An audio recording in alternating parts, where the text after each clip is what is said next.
Buenas tardes a todas las personas que estáis viendo Diversidad en Sintonía, un programa de Welcome DTV que se emite todos los martes a las 6 de la tarde.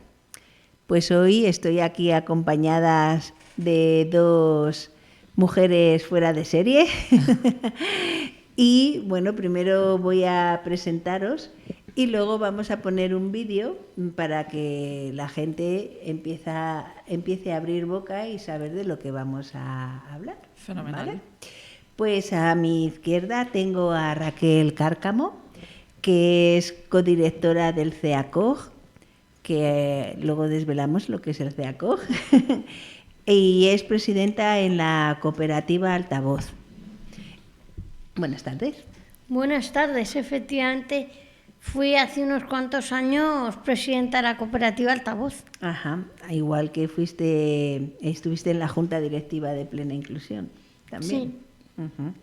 Vale, y a mi derecha tengo a Blanca Tejero, codirectora del CEACOG, Desarrollo de Proyectos, Comunicación, Accesibilidad Cognitiva y Periodismo. Madre mía, yo creo que tiene más títulos Raquel. Tantos que tiene ya no sabemos dónde ubicamos cuál.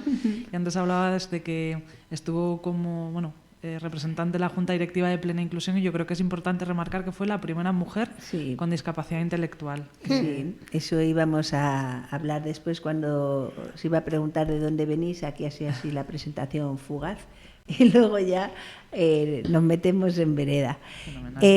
Pues vamos a poner ese vídeo para que sepan lo que es el CEACOG, que es el tema de hoy. ¿Cuántas veces te has agobiado intentando rellenar un documento administrativo? ¿Has salido alguna vez del médico sin saber cómo tomar la medicación? En el mundo, 1 de cada 3 personas tiene dificultades de comprensión y se siente así casi todos los días. Hola, soy Blanca Tejero. Hola, soy Raquel Cárcamo. Raquel, ¿tú crees que todas las palabras son fáciles de entender? Creo que no, Blanca, porque no es lo mismo decir adquiero conocimientos que aprendo. Totalmente. Y al final, si queremos que todo el mundo entienda, pues tenemos mucho que aprender. En el CEACOG, que es el Centro Español de Accesibilidad Cognitiva, trabajamos para impulsar la accesibilidad cognitiva en la administración pública. Esto es muy complicado. Vamos a explicarlo mejor, Blanca. Vamos a hablar, por ejemplo, de lo que hacemos. En el CEACOG trabajamos para que los ministerios o los ayuntamientos sean accesibles para las personas que tienen dificultades de comprensión.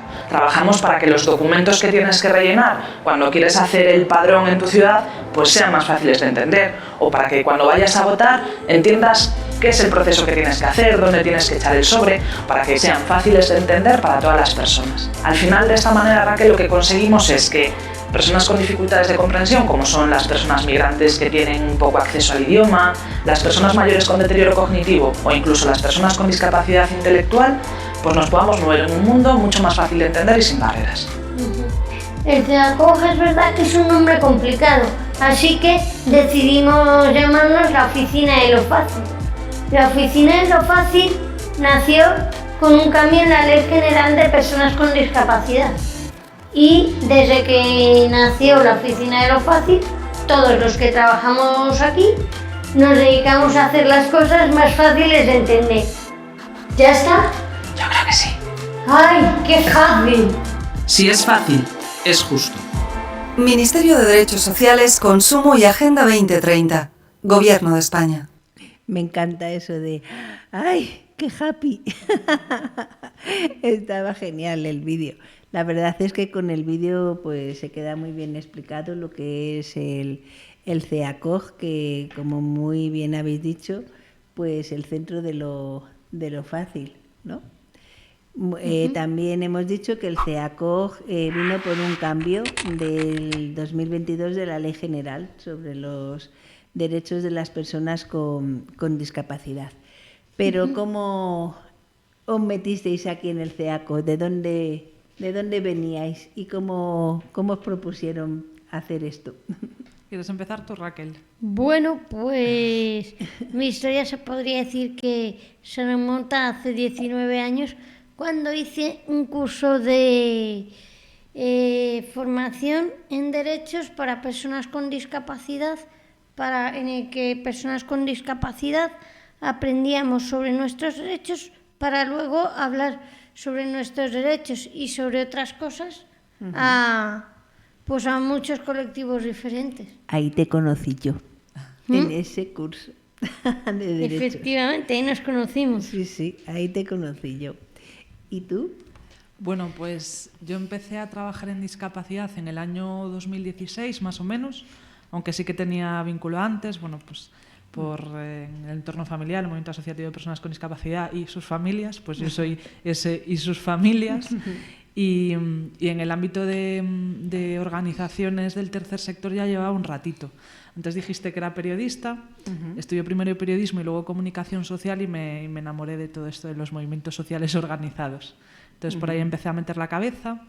Antes era tradicional en las organizaciones del movimiento asociativo de las personas con discapacidad que quienes trabajábamos en los ámbitos de comunicación empezásemos a bichear con lo que era eso de la lectura fácil. Creo que lo contaba en un programa anterior Ana, si no recuerdo mal. Ana Gallardo. Exactamente. Y ahí empecé yo a saber un poquito más sobre esto de la accesibilidad cognitiva y de hecho tuve la suerte de que parte del equipo que forma ahora el CEACOG pues me diese las primeras formaciones sobre accesibilidad cognitiva y lectura fácil. Y al final, pues para mí, la accesibilidad cognitiva, el derecho a comprender, el ensanchar derechos o democratizar los derechos para que sí que le lleguen a toda la población, independientemente de la diversidad y de las dificultades, pues es algo que, bueno, pues que me enamora y que tengo la suerte de que forme parte de mi trabajo. También hemos dicho que Raquel estuviste en la Junta Directiva de Plena Inclusión Madrid. Plena Inclusión España, perdón, sí. No Madrid, es que ya siempre la lío, pero no, me he rectificado. Vale, que eso pues era muy importante porque fuiste la primera mujer con discapacidad que tenías ese cargo. ¿Qué tal fue esa experiencia? Pues la verdad es que para mí fue bastante especial justo por eso, porque hasta ese momento no había ninguna persona con discapacidad en las juntas directivas y la verdad es que cuando ves que hay familias y hay profesionales te quedas siempre en junio. Está muy bien, pero falta la tercera pata del movimiento asociativo, ¿dónde están las personas? Y entonces pues me hizo mucha ilusión el llevar la voz de las personas con discapacidad a la junta directiva. Sí, yo creo que sobre eso que dice Raquel, alguna vez contamos un poco cómo es nuestro coliderazgo, ¿no? Eso de compartir la coordinación del centro, que tiene un montón de cosas súper interesantes y aprendizajes y el desaprender y trabajar juntas. Y siempre, o sea, yo cuando llegaba aquí me preguntaba, ¿tú te imaginas un movimiento teeny feminista en el que las portavoces no sean mujeres?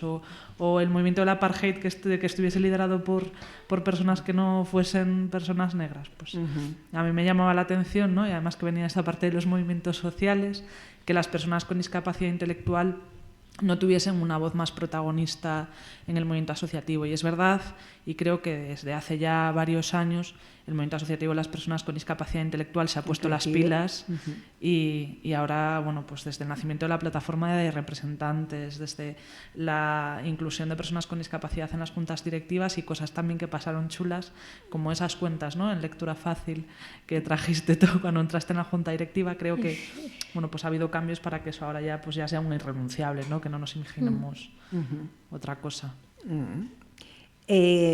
Al presentar en el vídeo, dice que el CEACOG es un centro público que investiga e impulsa la accesibilidad cognitiva en las administraciones públicas, como por ejemplo pues el Ayuntamiento de Madrid y ¿qué más?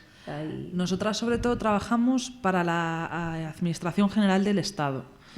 Pero bueno, al final pues todo lo que hacemos intentamos que permeabilicen las administraciones públicas. Por ejemplo, hemos dado formación a profesionales de administración pública. Este año creo que llevamos más de 300 personas formadas en temas de accesibilidad cognitiva, pero es que años anteriores llegábamos a 800 bueno, pues porque tuvimos la suerte también de tener un equipo muy grande.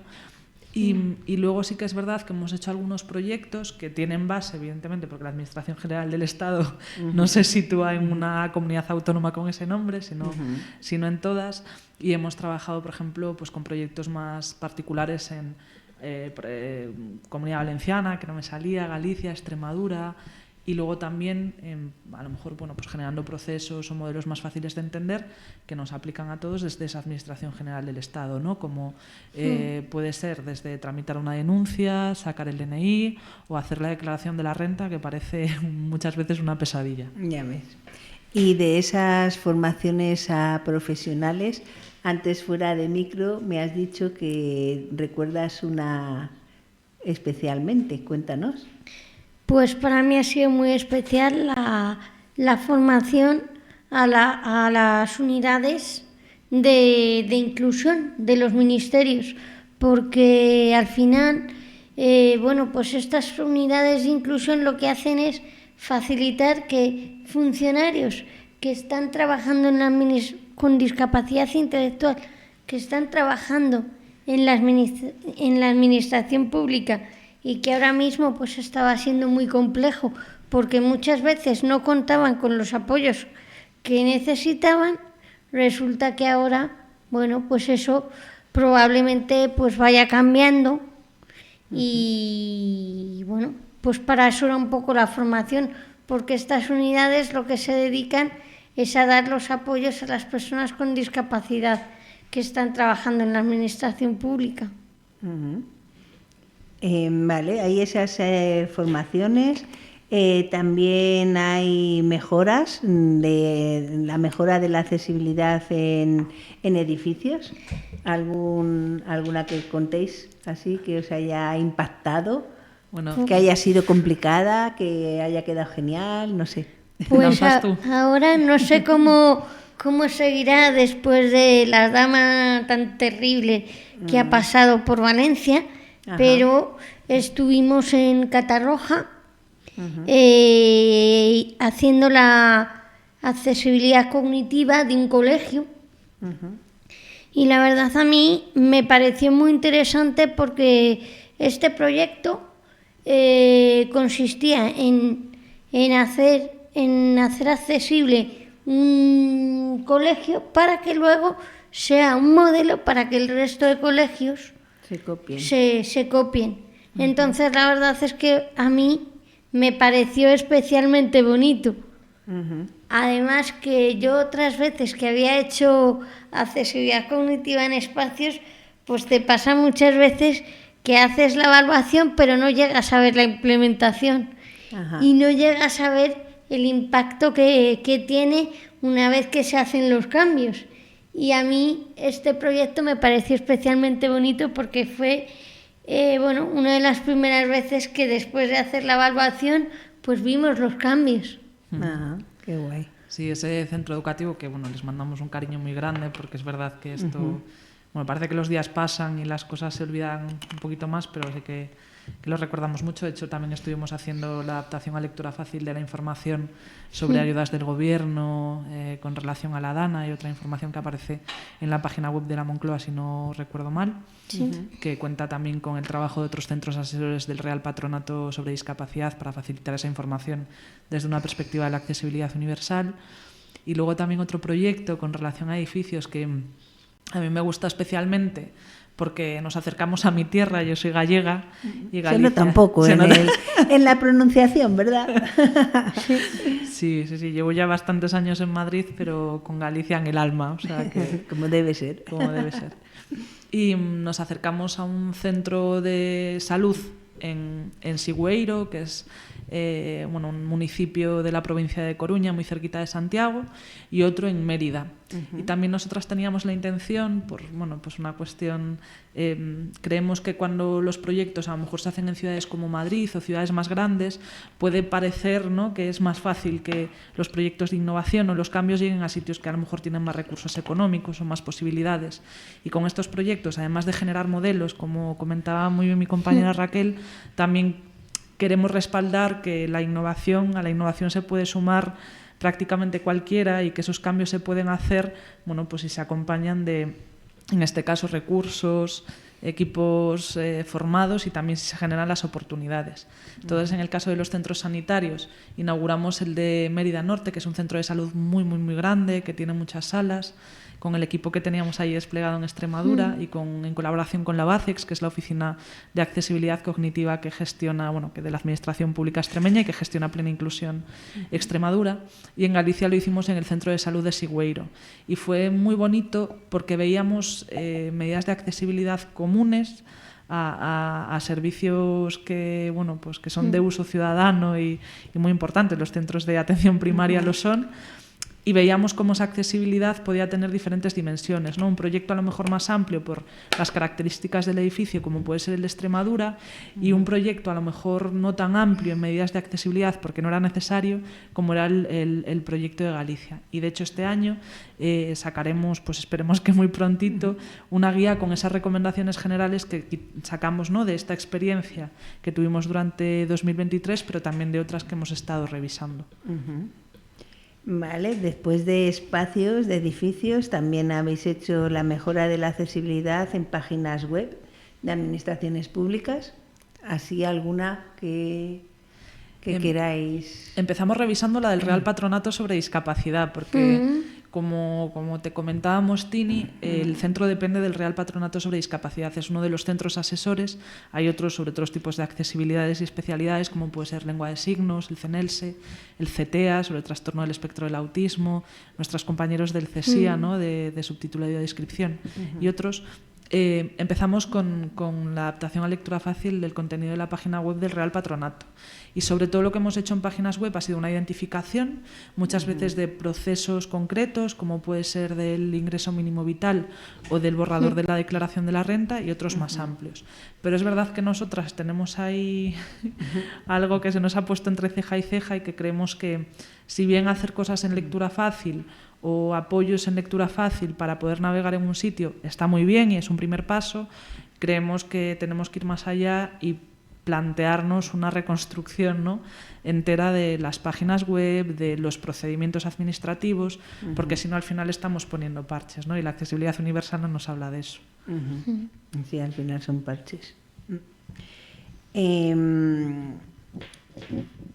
Eso, habéis hecho también modelos en lectura fácil para que las aprovechen las administraciones públicas. Investigar sobre cómo conseguir más accesibilidad cognitiva para personas con grandes necesidades de apoyo pues puedan usarlas, como por ejemplo que personas con grandes necesidades de apoyo. Pues mira, ahí hemos estado trabajando el año pasado con la Universidad de Sevilla, y el 4 de diciembre se presentan los resultados en un seminario online, que van a estar ahí, también nuestra compañera Rosana y parte del equipo. Y lo que nos planteamos es que en accesibilidad cognitiva creemos que había más desarrollos relacionados con tema de pictogramas o de lectura fácil, pero que si decimos que la accesibilidad cognitiva al final beneficia a más colectivos, no solo a personas con discapacidad intelectual, hablamos de personas mayores con deterioro cognitivo, a personas con problemas de salud mental o trastornos mentales, a personas con bajos niveles de alfabetización, bajo conocimiento del idioma, de las convenciones sociales, incluso a cualquier persona en un momento determinado.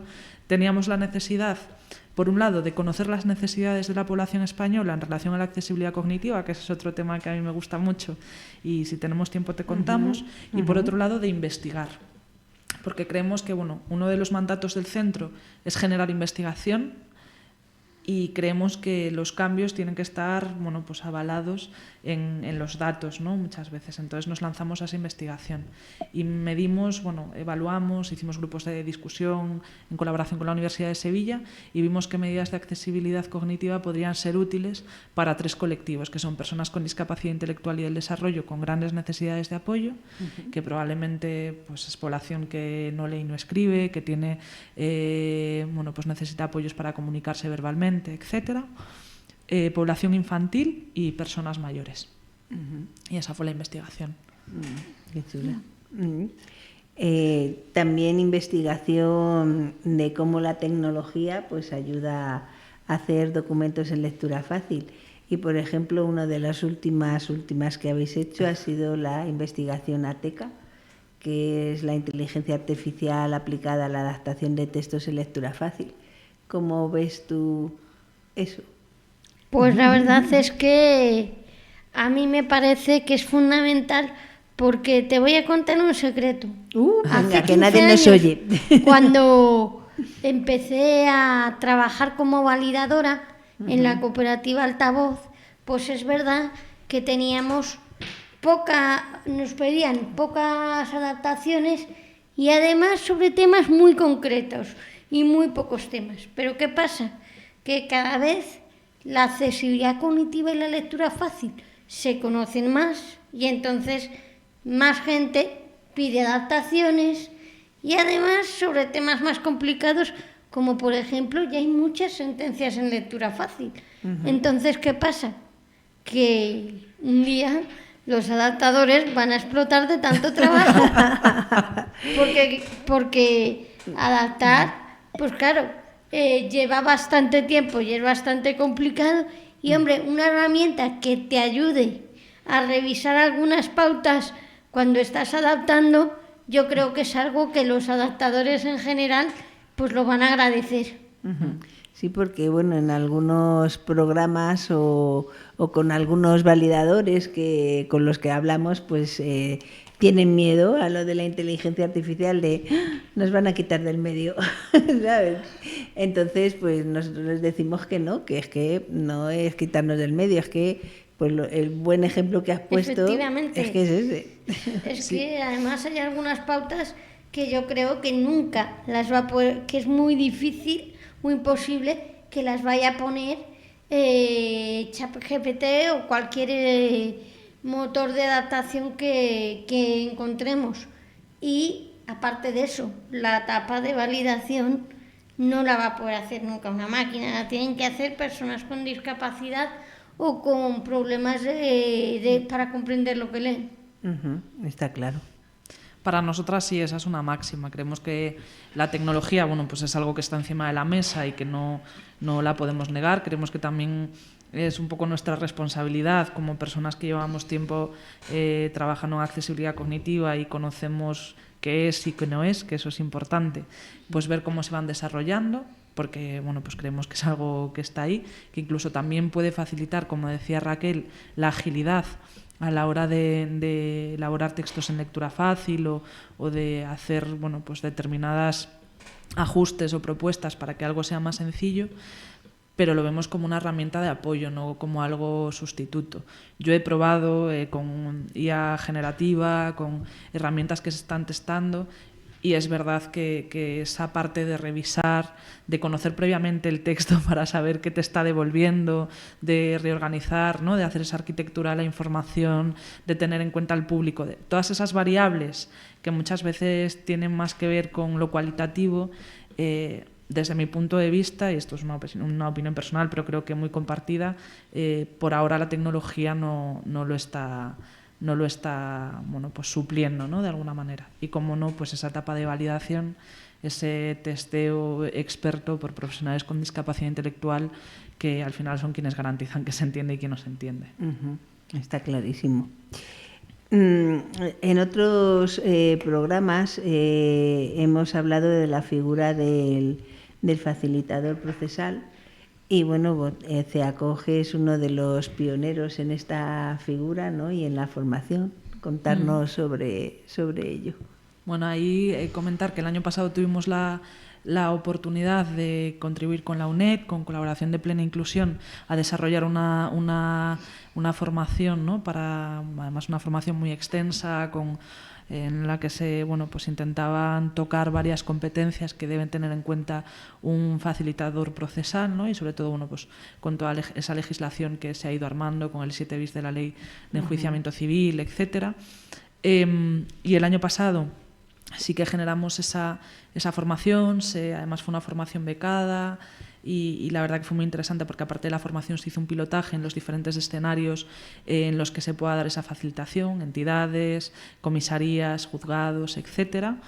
Y este año esa formación nosotras ya no la estamos llevando a cabo, se está haciendo entre la UNED y Plena Inclusión, pero sí lo que hemos hecho son 2 seminarios para contribuir, ¿no? Con esos conocimientos y esas experiencias prácticas que han venido de gente que ha participado en el programa el año pasado, y vamos a publicar también un informe sobre competencias bueno, pues en temas de formación, ¿no? Que consideramos que debe tener cualquier persona que quiera ejercer esa facilitación procesal. Esa figura.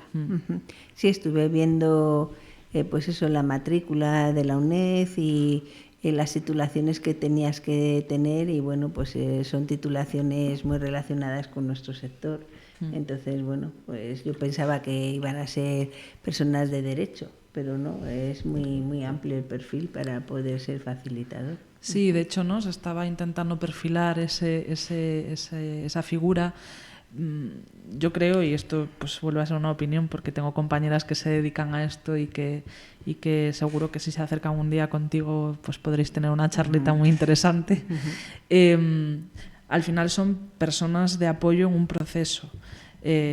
No vienen a suplir el trabajo legal, ¿no? De letrados, que ellos tienen su área competencial, sus tareas, y el del facilitador o la facilitadora es otra. Que es mediar, ¿no? Para que se garantice tanto el derecho a entender como el derecho a ser entendido de las personas que intervienen o que participan en estos procesos. Así que esa es la gran diferencia que hay que tener clara, porque eso, yo al principio facilitador, pues procesal, pues piensas en alguien que sepa de leyes, pero no, lo importante es lo que tú... Bueno, se estudian leyes. Bueno, sí, leyes y también psicología y trabajo social y accesibilidad. Se tocan muchos palos, entonces está bien. Hemos dicho que se han hecho formaciones, la formación que te había gustado de personas con discapacidad intelectual de las administraciones, pero también habéis formado a profesores, a profesoras, a personal que trabaja en educación sobre la accesibilidad cognitiva. ¿Alguna de esas formaciones recordáis? Pues ahí Raquel es una de las personas que más está en el tema de formación porque es una de sus vocaciones, y también yo creo que es interesante contar que hemos trabajado mucho para capacitar a profesionales con discapacidad intelectual y otras dificultades de comprensión. No sé si Raquel quieres contar un poco, bueno, pues ese proyecto que tenemos ahora de formación de formadoras, las formaciones que se han dado a personas con discapacidad. Bueno, pues... Cuando hablamos, ¿te acuerdas cuando dábamos las formaciones de validadores y validadoras? Que esas las dimos hasta el año pasado y ahora estamos desarrollando con el equipo llave, ¿no? Efectivamente, unas formaciones para ver, bueno, pues qué cualidades y qué características tiene que tener un buen formador, y sobre todo que también un formador que luego va a trabajar en equipo diverso de personas con discapacidad o con problema de comprensión, y una persona, pues un profesional que no tiene dificultades de comprensión. Claro. Este año nos propusimos, porque nos parecía muy interesante, nosotras damos formación y normalmente lo hacemos pues eso, en dupla, ¿no? De una persona que tiene experiencia en temas de validación, evaluación, etcétera, que suelen ser profesionales con discapacidad intelectual o del desarrollo, y pues otro profesional que no tiene esa discapacidad y que bueno, pues que lleva pues esa parte más de la adaptación, que trabaja más con tema a lo mejor de normativa, etcétera. Y veíamos que era interesante poder promover una formación que nos capaciten en ese generar y dar formaciones desde el equipo diverso, ¿no? Desde la diversidad, ya no solo los contenidos que se van a abordar, sino qué tiene que suceder, qué habilidades se tienen que tener para formar esos equipos. Esas son otras de las formaciones con las que hemos estado. Y antes hablabas de museos, de educación, y creo que el año pasado, si no me equivoco, formamos también a más de 800 personas en accesibilidad cognitiva y esos ámbitos concretos. En esos ámbitos para saber cómo dirigirse a personas con algún tipo de discapacidad, ¿no? Bueno, intelectual, sí, y con problemas de comprensión. Exacto, ¿no? Tener un poco esas gafas puestas y enfocadas para entender que los espacios públicos, que la educación, que los museos, que las bibliotecas son espacios que deben ser para toda la ciudadanía, pero que para que eso suceda, más allá de esas gafas y de tener activado esa sensibilidad, el cómo informar, etcétera, también dar una serie de herramientas y recursos que son útiles para, bueno, pues para facilitar ese trabajo y para que realmente esos espacios estén abiertos y no solo abiertos, ¿no? En los que puedan participar realmente las personas con dificultades de comprensión. También habéis hecho hace poco algo en la localidad valenciana de Catarroja, en lo que me habéis contado del cole. Del cole. Efectivamente, Vale, sí. que como ponía Ministerio de Derechos Sociales, pone en marcha, claro, el primer centro educativo piloto. Vale. Es que nosotras tenemos muchos apellidos. Sí, Somos sí. el Centro Español de Accesibilidad Cognitiva, que depende del Real Patronato sobre Discapacidad, del Ministerio de Derechos Sociales, Consumo y Agenda 2030. Entonces, por ahí hay muchos Sí, apellidos. Ahí hay muchos hay apellidos. un lío que, bueno, lo he intentado tener ahí desgranado para ir Muy bien, dirigiendo, pero sí. Y de personas facilitadoras, ¿sabes cuántas personas se han formado y cuántas personas hay en la bolsa? No sé. Pues la facilitación se lleva haciendo desde hace mucho tiempo y es decir, no se crea con el curso ni mucho menos. Lo que se intenta es hacer una formación reglada. El año pasado fueron más de 80 personas las que accedieron a esa formación y la terminaron y bueno, pues hicieron todo el proceso. Este año creo que el curso todavía no ha empezado, entonces bueno, pues... ¿Y de procesos que se hayan llevado a cabo, procesales? O sea, en los que se haya solicitado la Sí. facilitación, pues ese dato yo no lo tengo. No sabes. No. Ujú. Pero Vale. sé con quién ponerte en contacto para que se lo preguntes. Pues cojo el guante para que preguntarlo y, oye, si puede venir alguna persona a contar su experiencia de cómo fue su proceso, que hay personas a veces que han sufrido varios procesos judiciales y ha habido un antes que simplemente cuando, pues imagínate que fuera detenido y le empiezan a leer los derechos, tiene usted derecho a permanecer, y tú te quedas ahí, no, ni me entero, como para enterarse, ¿no? Entonces que puede estar guay de saber cómo fue el antes y si luego tuvo un proceso después, y ver cómo es el cambio, ¿no? El cambio, ¿no? Que eso es también en uno de los importante. seminarios que se hicieron, que hubo varias experiencias, hubo una que a mí me parece especialmente interesante porque es una persona que no hizo el curso de facilitador procesal, pero sí que hizo un curso que seguimos manteniendo, vamos por la segunda edición, si no recuerdo mal, que es a psicólogas y psicólogos forenses. También un poco pues para facilitar en la detección de necesidades de apoyo, accesibilidad cognitiva y demás. Y esta persona que creo que es psicóloga forense, si no lo recuerdo mal, que a lo mejor me puedo estar equivocando, Sí. bueno, a raíz de este curso, ¿no? Identificaba, se dio cuenta de que en más de un proceso pues no había tenido bueno, pues bien enfocadas esas gafas de las que hablamos, y gracias a esa formación, gracias a esa sensibilización, pues ha sido un antes y un después. Sí, eso iba a decir, que habíais hecho también formar a psicólogos forenses sobre accesibilidad y discapacidad. Sí. Pues para que así, pues eso, se pongan esas gafas que dices, porque es muy importante, ¿no? Total. Y tenemos algo muy importante que ha salido hace nada, 10 días o así, el proyecto del Real Decreto por el que se aprueba el reglamento sobre las condiciones básicas de accesibilidad cognitiva. Entonces ahí tenemos un borrador muy importante entre manos para hacer aportaciones y que esta accesibilidad cognitiva ya haga... ¿no? Ojalá. Sí, bueno, Raquel y yo siempre decimos que la accesibilidad cognitiva durante mucho tiempo ha dependido de la buena voluntad, ¿no? Y de bueno, pues muchas veces personas concretas y organizaciones, ¿no? que han intentado impulsarla. Y ahora con tanto la Ley 6/2022 y el reglamento, ¿qué pasa, Raquel? Pues que ahora es algo que es de ley y que tienen que hacerlo porque está en la ley. Sí o sí. Sí o sí. ¿Tienen ¿Tienen tiempo para cumplirlo o no? ¿O ya tiene que ser ya? Bueno, pues como todo vendrá acompañado de una serie de pautas pues más inmediatas y otras que tendrán pues procesos más amplios.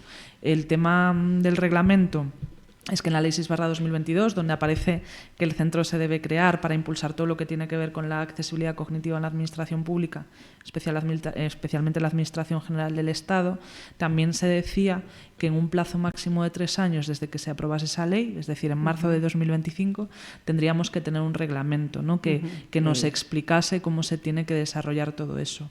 Y por ahora los tiempos se están cumpliendo. Nosotras desde el CEACOG hicimos ese primer borrador, también nos reunimos con diferentes organizaciones que están apeladas por la accesibilidad cognitiva, bueno, pues la Plataforma de Mayores y Pensionistas, Plataforma de la Infancia, Plena Inclusión o el Movimiento Asociativo de las Personas con Discapacidad Intelectual, Autismo, Down, Daño Cerebral, etcétera, etcétera, etcétera, etcétera.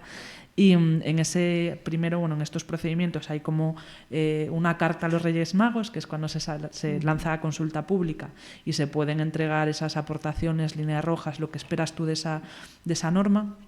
Con todo eso recogimos, hicimos un primer borrador, bueno, pues asesorando al Real Patronato sobre Discapacidad, la Dirección General de Discapacidad o Derechos de las Personas con Discapacidad. Luego seguimos trabajando y ahora pues ha pasado por servicios jurídicos de la Dirección General, bueno, pues todo el proceso que tienen esto, exactamente. Y ahora estamos en un momento que es una oportunidad para aportar. Sé que es un documento largo, nosotras lo estábamos leyendo también con mucho detenimiento, viendo a ver qué cosas se han cambiado, qué se propone, etcétera. Son casi 80 páginas, si no recuerdo mal. Sí, 79, que yo he estado bicheando y lo que sí que me ha gustado es que tiene muchas patas, como te decía antes fuera de micro, donde aportar y que están contempladas, que antes no estaban contempladas. Entonces... Totalmente. A mí lo que me gusta del Real Decreto es que, bueno, hay una parte de definir las cosas, ¿no? De decir lo que son y lo que no son, que sobre eso también hay que aportar, creo que es interesante, porque hasta hace relativamente poco hablaba de la discapacidad intelectual, por ejemplo, unos términos y ahora se hablan otros, ¿no? También hay que tener en cuenta que no se pueden generar inseguridades jurídicas y negar o renombrar cosas que ya están nombradas de una manera en otras leyes, son cosas que hemos aprendido aquí en nuestro trabajo, Raquel y yo. Y que luego lo que me parece súper interesante personalmente es que tiene en cuenta todos los ámbitos de aplicación que aparecen en esa Ley 6/2022, ¿no? Desde telecomunicaciones, bienes y servicios, participación política y pública, que era un epígrafe que no aparecía en la Ley General de Derechos de las Personas con Discapacidad antes, y se ha intentado articular ese reglamento teniendo en cuenta, ¿no? todos esos epígrafes o cajones de los que hablabas, Tini. Y ahora es el momento de aportar, creemos que es súper importante que nos empapemos de eso que se está proponiendo, que se participe, porque al final tanto las leyes, los reglamentos, las normas tienen más fácil implementación cuando lo sentimos como algo nuestro, como algo participado, cuando aportamos lo que consideramos que debe tener, y luego también tener en cuenta que esto es una normativa desde el ámbito nacional, ¿no? Estatal, y que esto tendrá que tener luego su despliegue y su aterrizaje en las comunidades autónomas. Por eso también tiene que ser pues ciertamente amplio y flexible. Entonces, bueno, creemos que es una oportunidad muy interesante para leer, como libro de cabecera no tiene precio, y para aportar, porque creo que tenemos hasta el 12 de diciembre, si no recuerdo mal. Sí, te iba a decir que teníamos hasta mediados de diciembre. Pues nada, ahí a empaparnos todos, ¿verdad? Una pregunta que te habrán hecho muchas veces, Raquel, que es ¿por qué crees que es importante que la sociedad conozca la accesibilidad cognitiva? ¿Por qué? Bueno, para empezar, porque es que la accesibilidad cognitiva es una cuestión de dignidad y derechos. Es decir, las personas que dependemos de la accesibilidad cognitiva para ejercer nuestros derechos en el día a día, tenemos los mismos derechos a poder ejercerlos que cualquier otra persona. Y bueno, pues muchas veces por falta de accesibilidad cognitiva pues no podemos ejercerlos y nos quedamos sin hacer cosas porque no está lo suficientemente accesible. Por eso te encanta tu trabajo de concienciar. Efectivamente. A un montón de gente, profesionales, técnicos, etcétera, etcétera, etcétera, que esto es de divulgar y vamos, y meterlo como los maestros antiguos, que la letra con sangre entra. Madre mía. Casi. Vamos, ahí hay que estar Con más pedagogía, con más pero- pedagogía. Efectivamente. Sí, Pero es verdad. pero que es ahí que tiene que estar casi tatuado, vamos. Sí. Eso sí. Ahí lo que dice Raquel yo creo que es súper importante porque lo más importante, ¿no?, de que se conozca la accesibilidad cognitiva es que ahora es verdad que están las normas españolas, pero esto ya aparecía antes en la Convención sobre los Derechos de las Personas con Discapacidad, que es un tratado internacional que España abrazó hace muchos años. Hablaba de accesibilidad. Se fue asentando eso del acceso a la información, que nos puede sonar a lo que es la accesibilidad cognitiva, unos años más tarde, ¿no? Y no es hasta ahora cuando aparece ya una norma española, pues negro sobre blanco, ¿no?, que nos gusta decirlo. Y que se conozca, yo creo que es importante porque, pues como dice Raquel, nos ayuda a no tener que ir pidiendo, ¿no?, que se cumpla, sino ya pues Es por ley. dándolo por hecho. Claro, es por ley y tiene que ser. Actualmente en el CEACOG, ¿qué plantilla lo formáis? Pues trabajamos un equipo en la oficina, que estamos formados por equipo de validación y evaluación, otras técnicas de accesibilidad, y contamos con apoyo de administración, asesoría jurídica, contamos con muchos apoyos pues puntuales a lo largo del año en función de lo que vamos necesitando, pero sobre todo trabajamos, yo creo que en nuestra plantilla somos expertas en accesibilidad cognitiva y siempre desde el equipo diverso, siempre trabajamos con profesionales con y sin discapacidad intelectual, que eso para nosotras es el irrenunciable más grande que tenemos. Sí, vamos, yo que pues tengo la suerte de formar parte del grupo Llave, pues está siendo muy chula la experiencia y eso, aunque estoy acostumbrada a trabajar con personas con discapacidad intelectual, pero el enfocar futuras formaciones, pues teniendo esos dos profesionales, pues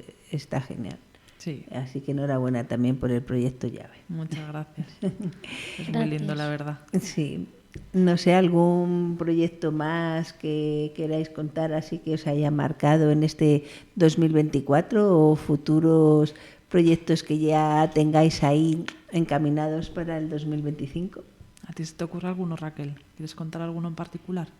Pues así en particular,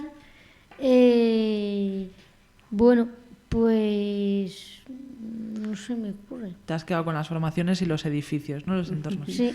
Pues este año seguimos haciendo investigación, en este caso sobre educación, que creo que es interesante, ¿no? Se habla de la educación inclusiva y tenemos que indagar sobre ya no solo necesidades del alumnado, sino también sobre las necesidades del profesorado y todos los agentes que tienen que ver en eso de la educación, ¿no?, para que pues realmente sea inclusiva.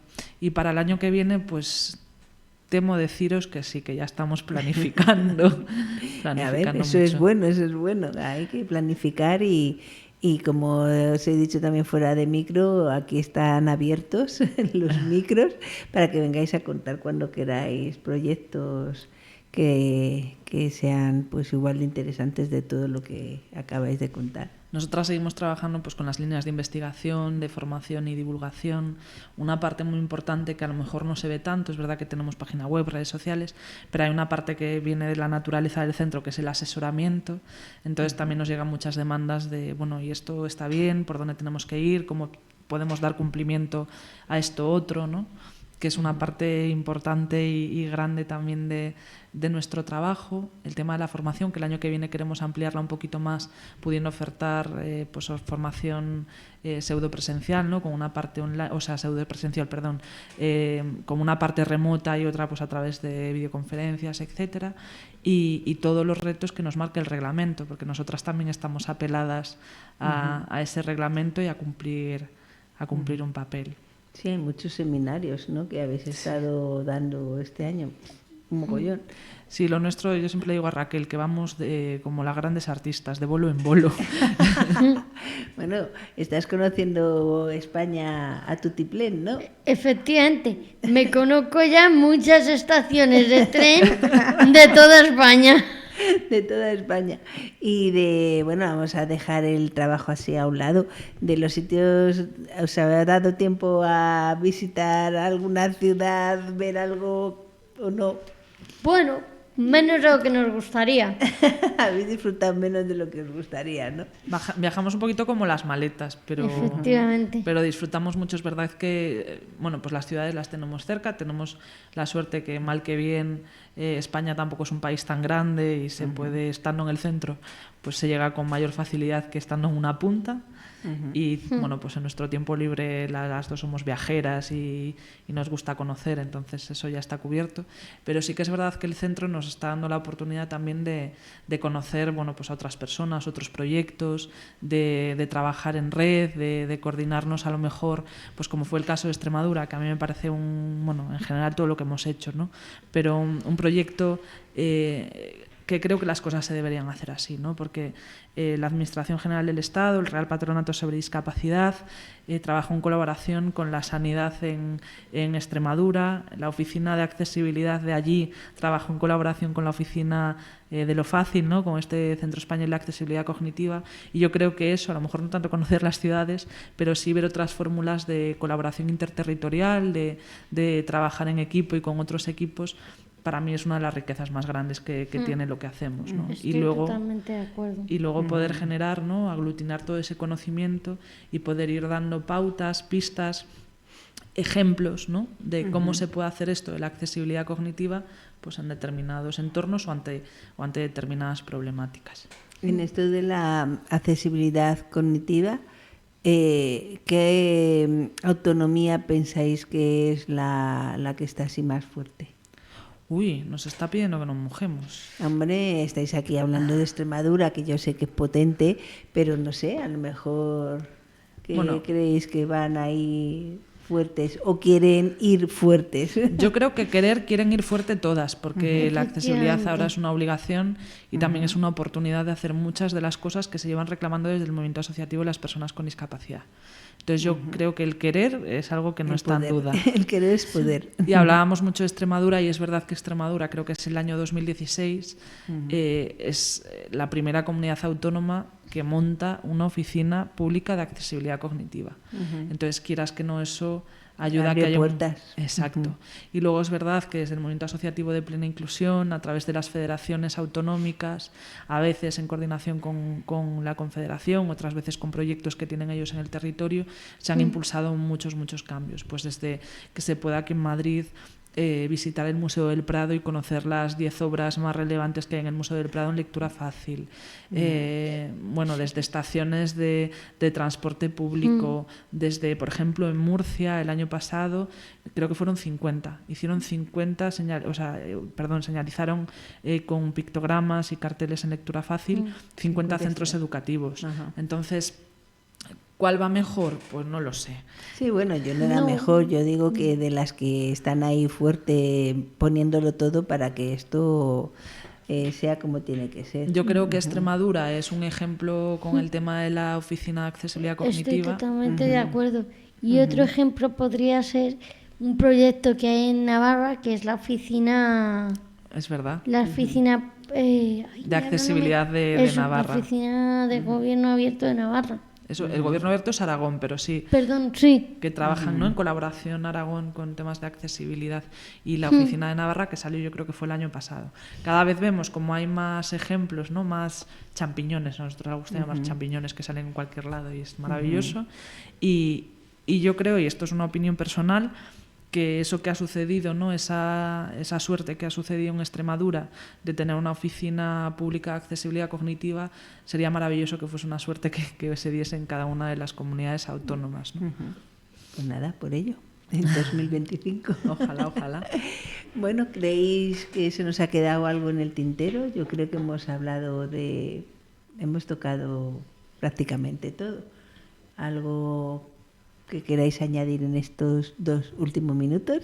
Bueno, yo sí que quiero añadir algo, y bueno, proyectos seguro que se nos han quedado un montón, y pues hemos hecho más de 30 procesos de administración pública en lectura fácil, bueno, un montón de cosas que se puede consultar en nuestras redes sociales, en nuestra página web, que es ceacog.es. Aprovecho aquí la cuña Sí, publicitaria. sí, bueno, y decir la dirección en donde estáis, que estáis en la calle Teruel 26 bajo.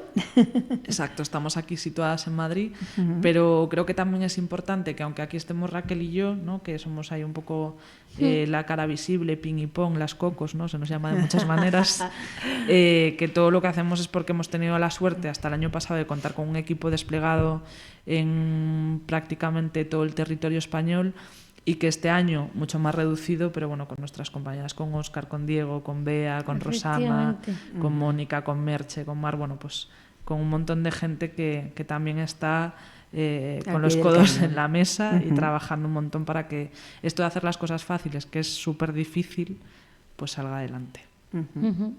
Bueno, pues encantada de haberos tenido este ratito. Espero que lo hayáis pasado bien, que hayáis estado a gusto y que queráis repetir en otra ocasión, aunque cuando vuestras agendas lo permitan, porque esto es muy difícil. Bueno, pues ojalá tengamos ese reglamento pronto y a lo mejor es una buena ocasión para volver. Perfecto, Pues sí, perfecto. estoy de acuerdo. Pues genial, si ahí hay que contarlo, vamos, con pelos y señales. Eso. Pues muchas gracias por haber venido. Muchas gracias a ti, Tini. Bueno, pues hasta aquí el programa de hoy. Nos vemos y nos escuchamos el próximo martes en Diversidad en Sintonía.